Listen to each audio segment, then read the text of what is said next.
आज प्रधानमंत्री नरेंद्र मोदी जेवर एयरपोर्ट का शिलान्यास करेंगे। सुबह 11:20 पर पीएम मोदी भारतीय वायुसेना के हेलीकॉप्टर में सवार होकर दिल्ली में विशेष हेलीपैड से जेवर के लिए रवाना होंगे। दोपहर करीब 12 बजे नोएडा इंटरनेशनल एयरपोर्ट के लिए भूमि पूजन और शिलान्यास कार्यक्रम विधि विधान से होगा। प्रधानमंत्री नरेंद्र मोदी करीब 40 मिनट जनसभा को संबोधित करेंगे। ये पूरा कार्यक्रम करीब सवा घंटे का होगा। जेवर एयरपोर्ट से पूरे दिल्ली एनसीआर की तस्वीर बदलने की उम्मीद है। जेवर में दुनिया का चौथा सबसे बड़ा और एशिया का सबसे बड़ा एयरपोर्ट हकीकत में बदलने वाला है, जो 1 लाख लोगों को रोजगार देगा। जेवर एयरपोर्ट के जरिए केंद्र की मोदी और यूपी की योगी सरकार अपनी उपलब्धियों के जेवर के रूप में पेश करना चाहती है।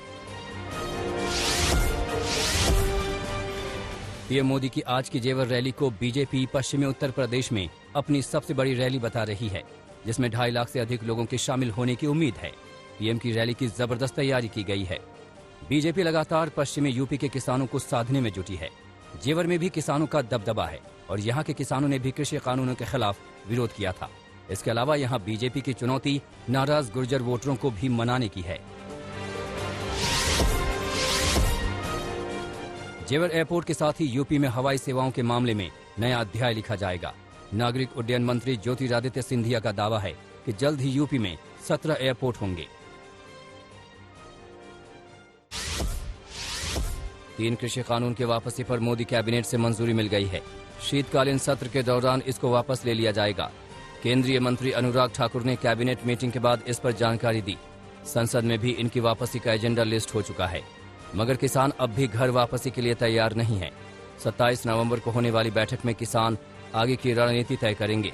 कृषि कानूनों की वापसी के बाद किसानों ने एमएसपी पर गारंटी का कानून बनाने की मांग तेज कर दी है।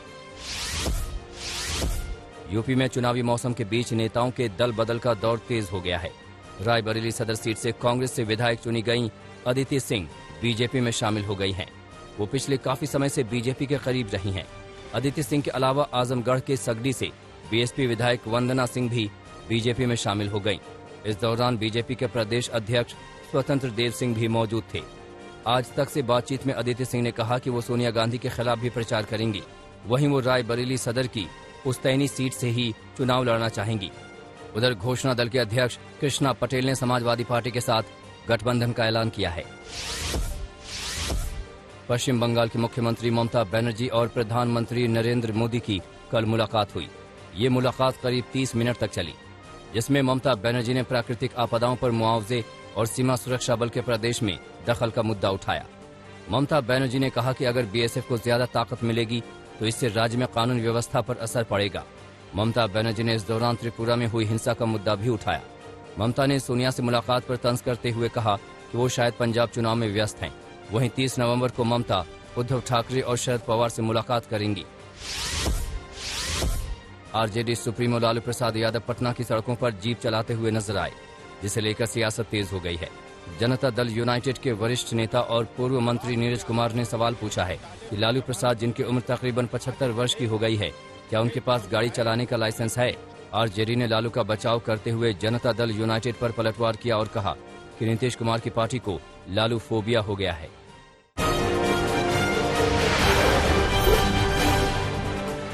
मेघालय में कांग्रेस पार्टी को बड़ा झटका लगा है। पार्टी के कई विधायक अब कांग्रेस छोड़कर तृणमूल कांग्रेस में शामिल हो गए हैं।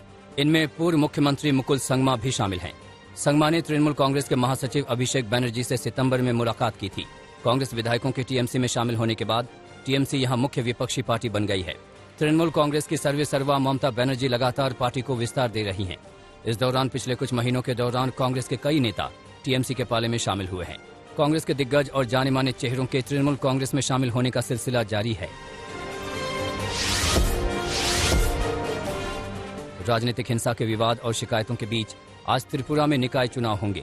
कुल 222 सीटों के लिए वोट डाले जाएंगे। त्रिपुरा पुलिस और त्रिपुरा राज्य राइफल्स के अलावा बड़ी संख्या में केंद्रीय रिजर्व पुलिस बल को तैनात किया गया है।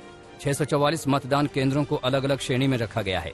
सुप्रीम कोर्ट ने त्रिपुरा पुलिस से ये सुनिश्चित करने को कहा था कि किसी भी राजनीतिक दल को गुरुवार को होने वाले नगर पालिका चुनाव के लिए शांतिपूर्ण तरीके से प्रचार करने से नहीं रोका जाए।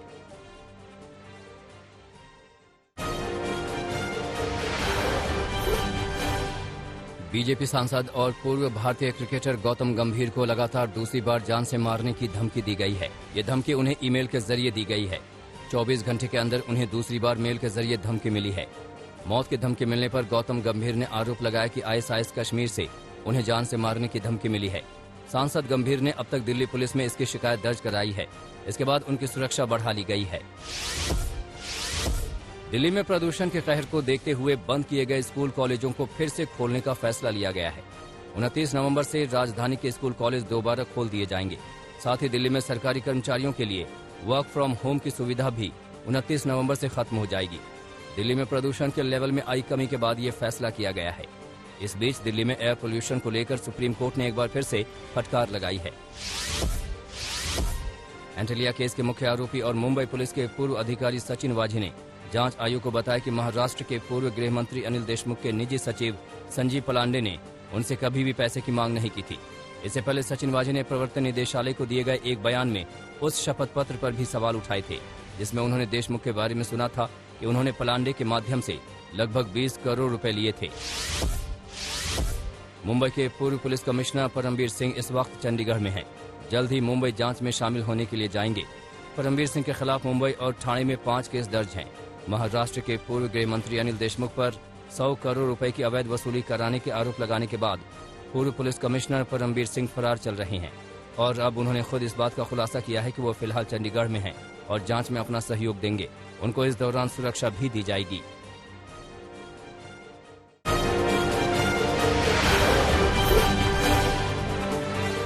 दिल्ली के आर के पुरम के एकता विहार इलाके में संदिग्ध गैस के फैलने से दहशत फैल गई। अभी ये साफ नहीं है कि वाकई गैस लीक हुई या नहीं, लेकिन लोगों ने आंखों में जलन की शिकायत की। कई लोगों को अस्पताल में भी भर्ती कराया गया है। स्थानीय लोगों का दावा है कि कुछ लोग बेहोश हुए हैं। सैकड़ों लोग दहशत के मारे सड़कों पर निकल आए। कई एम्बुलेंस भी मौके पर पहुंची। जिस कॉलोनी में ये मामला सामने आया उससे ठीक बगल में CRPF और NSG कैंप भी है। पुलिस ने इन दोनों कैंपों में जाकर जांच की। ये घटना रात लगभग 9 बजे की है। उस समय लोग खाना खाकर सोने की तैयारी में थे, लेकिन इस घटना के बाद लोग दहशत में हैं और बाहर सड़कों पर ही जमे रहे। आपदा प्राधिकरण की टीमें भी मौके पर पहुंच गई। पुलिस का कहना है कि अभी इस बात का सबूत नहीं है कि क्या वाकई गैस लीक हुई।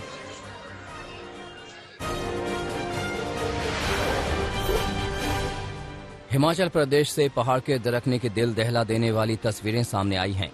तस्वीरें कालका शिमला नेशनल हाईवे 5 की हैं। तस्वीरों में देखिए कैसे यहाँ सैलानी गुजर रहे हैं। अचानक से ये वाला पहाड़ तेजी से दरकता है और देखते ही देखते सड़क पर आ जाता है। जिस वक्त पहाड़ दरक रहा है उस वक्त सैलानियों में भगदड़ मच जाती है। लोग चीख पुकार करते हुए भागते हैं। अच्छी बात यह है कि इस भूस्खलन की चपेट में कोई सैलानी नहीं आया। हरियाणा की गोहाना में पुलिस ने 4 दोस्तों को गिरफ्तार किया है। आरोप है कि चारों दोस्त खेतों से खेती करने के उपकरण और ट्रैक्टर चोरी करते थे। मामला बड़ौदा थाना क्षेत्र का है। पुलिस के मुताबिक आरोपियों ने बताया कि लॉकडाउन के दौरान काम धंधा बंद होने के बाद आरोपियों ने चोरी की घटनाओं को अंजाम देना शुरू किया। पुलिस जांच कर रही है कि अब तक इन चारों आरोपियों ने कितनी चोरियों को अंजाम दिया है। लखनऊ पुलिस कमिश्नरी के DCP पूर्वी लखनऊ की क्राइम ब्रांच में तैनात 8 पुलिसकर्मियों के खिलाफ कानपुर के काकादेव थाने में डकैती समेत अन्य गंभीर धाराओं में मुकदमा दर्ज किया गया है। पुलिस ने कोर्ट के आदेश पर कार्रवाई की है। आरोप है कि MBA छात्र उसके मामा और दोस्तों को उठाकर टॉर्चर किया और छोड़ने के एवज में 40 लाख रुपए वसूले। पुलिस वाले घर का डाका डालकर नकदी और जेवरात भी लूट ले गए। आखिर में खुद को फंसता देख पुलिसकर्मियों ने साजिश के तहत इन सभी पर लखनऊ के गोमती नगर थाने में जुआ अधिनियम के तहत मुकदमा दर्ज कर गिरफ्तारी दिखाई थी। मध्य प्रदेश के रायसेन में भयानक सड़क हादसे में 3 लोगों की मौत हो गई। हादसा गैरतगंज गाडरवारा स्टेट हाईवे के पास हुआ। बताया जा रहा है कि रात करीब 10 बजे एक बाइक पर सवार 3 युवक एक खड़े ट्रैक्टर की ट्रॉली से टकरा गए। बताया जा रहा है कि बाइक की रफ्तार तेज थी। तीनों को अस्पताल ले जाया गया मगर तीनों ने दम तोड़ दिया। मथुरा में एक छात्रा के साथ चलती कार में गैंगरेप का मामला सामने आया है। बताया जा रहा है कि छात्रा आगरा से कोसी कलां लौट रही थी। उसने रास्ते में एक कार में लिफ्ट ली थी। लिफ्ट में पहले से 4-5 लोग मौजूद थे। पुलिस ने मामला दर्ज कर लिया है। वहीं छात्रा के भाई ने एक शख्स पर शक जताया है।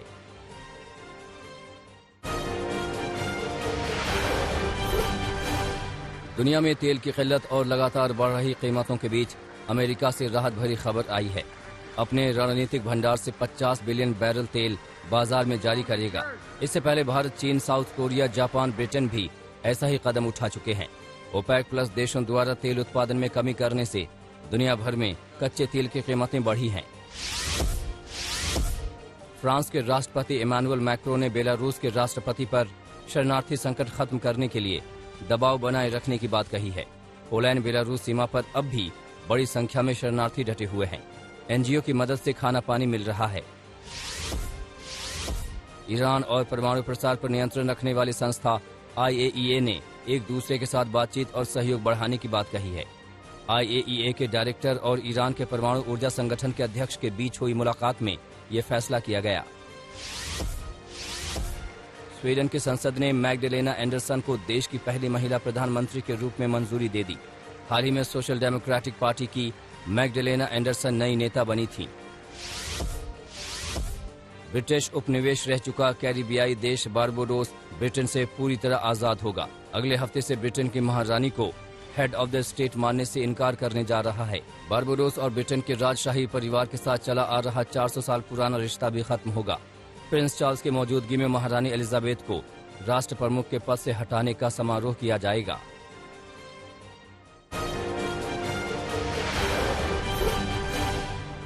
तीस अप्रैल से न्यूजीलैंड की सरकार अंतर्राष्ट्रीय यात्रियों के लिए अंतर्राष्ट्रीय बॉर्डर खोलेगी। सिर्फ वैक्सीन की पूरी खुराक ले चुके लोगों को देश में आने की इजाजत दी जाएगी। कोरोना महामारी के चलते देश में पिछले 2 सालों से कई प्रतिबंध लगे हैं।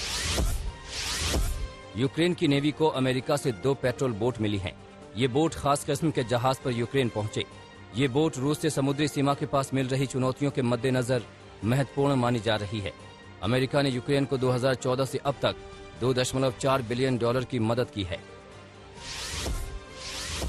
टर्की की मुद्रा लीरा डॉलर के मुकाबले तेजी से गिरती जा रही है। अब तक डॉलर के मुकाबले 40% तक टर्की की मुद्रा गिर चुकी है। $1 के मुकाबले 12.6 लीरा मिलेंगे। पृथ्वी के लिए खतरा बने उल्कापिंड को उसके रास्ते से हटाने के लिए नासा का मिशन स्पेस एक्स फाल्कन 9 नाम के रॉकेट से स्पेस क्राफ्ट भेजा गया। सितंबर 2022 में नासा का स्पेस क्राफ्ट डाइमॉर्फिस नाम के उल्कापिंड से टकराएगा। 24,139 किलोमीटर प्रति घंटे की रफ्तार के साथ उल्कापिंड पृथ्वी की तरफ बढ़ रहा है। फ्रांस के स्पाइडरमैन कहे जाने वाले एलन रॉबर्ट ने फिर से हैरत अंगेज कारनामा किया है। बिना किसी सहारे के जर्मनी के शहर फ्रैंकफर्ट में मौजूद 39 मंजिला इमारत चढ़कर दिखाया। महज 42 मिनट के अंदर एलन ने पूरी चढ़ाई की।